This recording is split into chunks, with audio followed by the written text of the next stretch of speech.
রাধে রাধে রাধে রাধে কৃষ্ণা। কেমন আছো তোমরা সবাই? আশা করছি তোমরা সবাই খুব খুব ভালো আছো। আমরাও গোপুসোনার কৃপায় খুব খুব ভালো আছি। আমার গোপুসোনা ব্লগ চ্যানেলে তোমাদের সবাইকে স্বাগতম। তো চলে এলাম তোমাদের সঙ্গে নতুন আরেকটি ভিডিও শেয়ার করতে। তো সামনেই আসছে ঝুলন যাত্রা।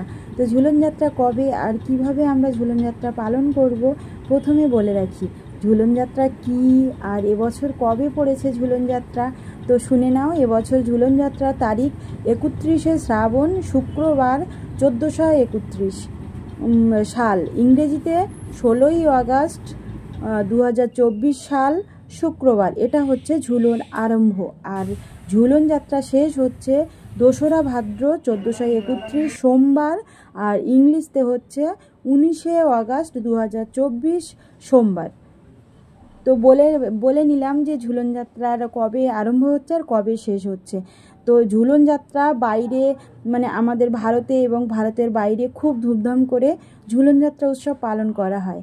আগে মন্দিরে ঝুলন যাত্রা পালন করা হতো, কিন্তু এখন অনেকের বাড়িতে তো গোপাল রাধারানী থাকায় বাড়িতেই পুজো করা হয়।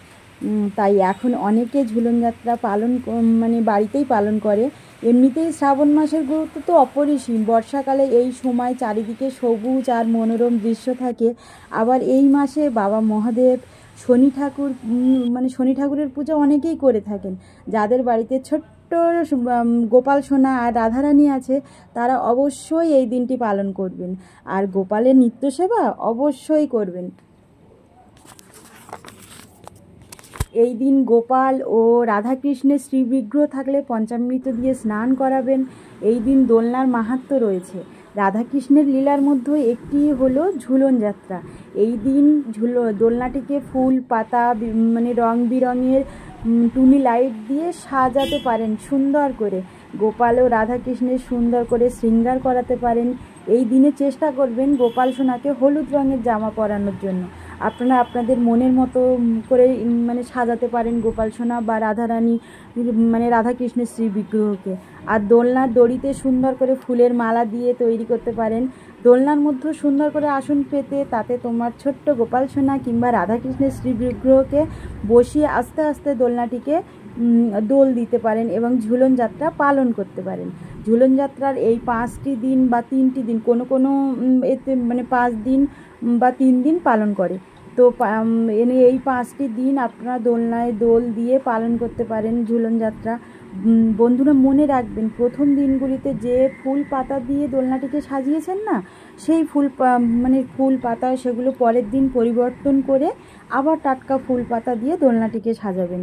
এই সময় ঝুলন যাত্রা উপলক্ষে না অনেকের বাড়ি ঝাঁকি সাজানো হয়।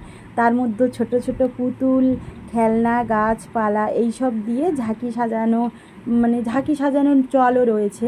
আপনারা চাইলে ঝাঁকিও সাজাতে পারেন। আর বন্ধুরা মনে রাখবেন, দোলনায় বসিয়ে ভগবানকে কখনও প্রসাদ নিবেদন করবেন না, কারণ ভগবান দোলনায় বসে ভোগ গ্রহণ করেন না। আর যারা ঝুলন যাত্রা পালন করবেন তারা কোন সময় ঝুলন যাত্রা পালন করবেন সেক্ষেত্রে প্রথমেই বলে রাখি, লাড্ডু গোপাল সোনা ও বাল রাধারানী যাদের বাড়িতে রয়েছে তারা তাদের নিত্যদিনের সেবার মতো পুরোটা করার পরে বিকেল থেকে দোলনায় বসানোর প্রস্তুতি নিতে পারেন। এই কটা দিন আপনারা আপনাদের সাধ্যমতো সুন্দর সুন্দর ভোগ ভগবানকে নিবেদন করতে পারেন। আপনারা ভগবানের ভোগে তুলসী পাতা দিতে ভুলবেন না।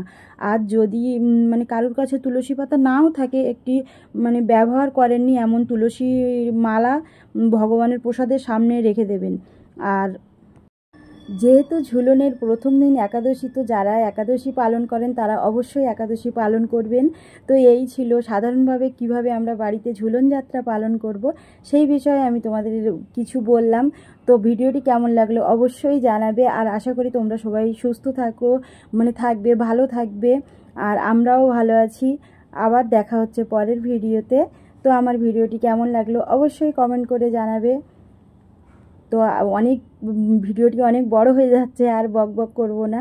তো তোমাদের সঙ্গে দেখা হচ্ছে আবার পরের ভিডিওতে। তো এই পর্যন্ত রাখছি, টাটা, বাই বাই, হরে কৃষ্ণ, রাধে রাধে।